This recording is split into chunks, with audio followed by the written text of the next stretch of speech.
This program is proudly brought to you by LateNightMedia.com for all your podcasting, comedy writing, and hot steaming pod needs. LateNightMedia.com. Conscious wisdom, challenging our skeptical, critical thinking, digging deep into the dark and the light, and exploring the depths of our mind, body, and spirit. The podcast sprinkled with science, creativity, ageless wisdom, philosophy, and conspiracy. So be part of the discussion and get involved. Be part of the action of thinking and being the revolution. Be conscious with wisdom. Conscious wisdom, challenging our skeptical, critical thinking. Hey guys, we're back for episode 7. It's a wonderful evening. It's going to be a cracker of an episode, and by that I don't mean white people. I mean it's going to be amazing. We've got some amazing special guests, and tonight's topic is I thought Mary Jane was his girlfriend at uni, and we're uncovering the truths about cannabis and hemp.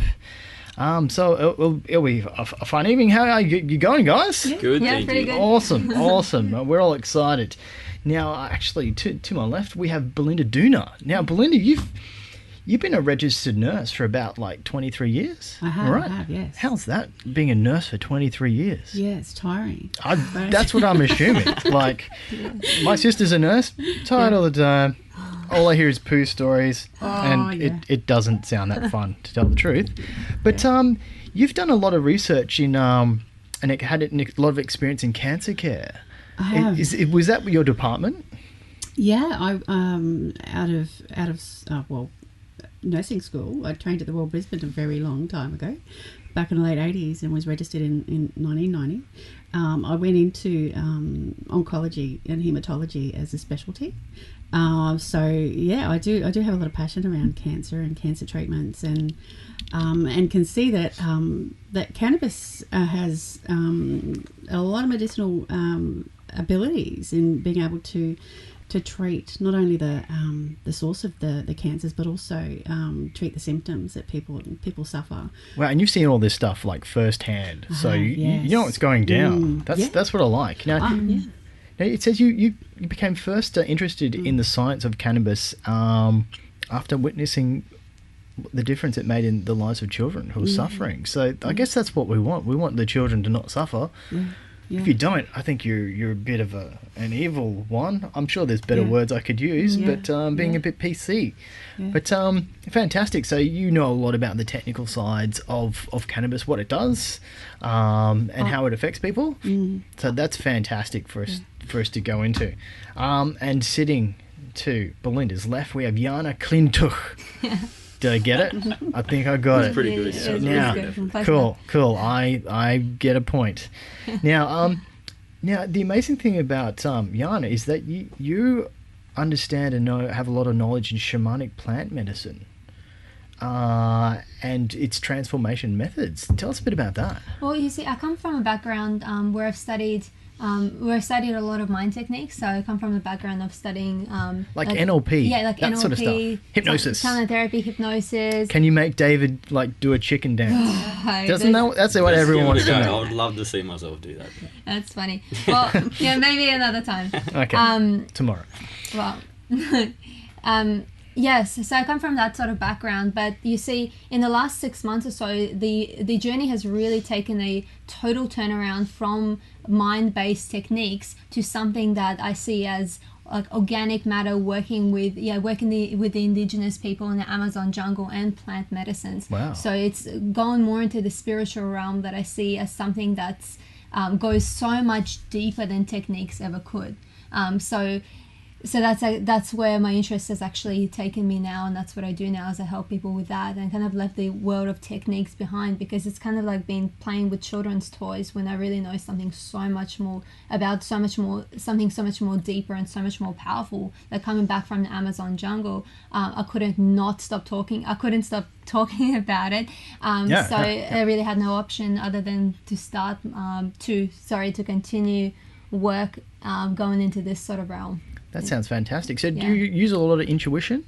Yeah. That sort of stuff? Well, yeah. I mean, as I'll be sharing a little bit later, the power of the plant medicine, such as the ayahuasca, which I work with, she's having worked with her, she's actually present within me now. So so every time I want to connect, and anytime I have a question or something that I want to ask of myself and about the world or with my situation, I just connect with her, and I'm able to use that so much more powerfully than I ever could before. That's so interesting. We've got to go into that. Yeah. That's fantastic. And to Jana's left, we have a wonderful friend.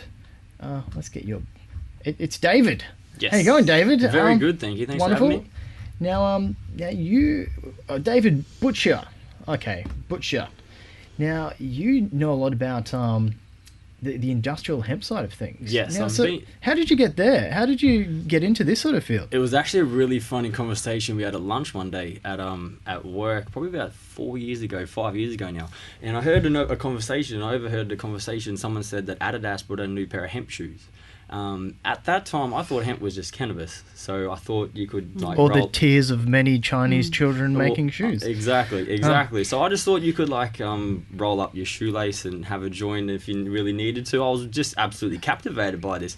I was informed that it actually wasn't cannabis, and you can make paper out of hemp, and you can make rope and all sorts. I love this. It's like I'll just rip off this bit. I don't need that bit. That's literally what I thought. I nearly choked on my burger when it happened. I just thought it was absolutely hilarious. But no, sure enough, I went home that afternoon and started to research a few things, and I was just captivated by that. Hemp's not marijuana at all. It's a completely different plant, and it's one of the most sustainable plants on the planet. And it was from that day on that I've just started having a sort of a passion for the background of hemp and what hemp really was. And eventually I got sick of sort of telling everyone at work and all that sort of thing. He's onto that hemp story again, guys. Yeah, he's on it. They couldn't shut me up. He brought in some hemp ice cream for us. I don't know. But that's the sort of thing, when you're passionate about something, I think go for it. Go for it. Pretty much. So it just slowly got a little bit bigger and a little bit bigger, and it's just started to sort of steamroll a little bit from there. So yeah, it's really, really cool.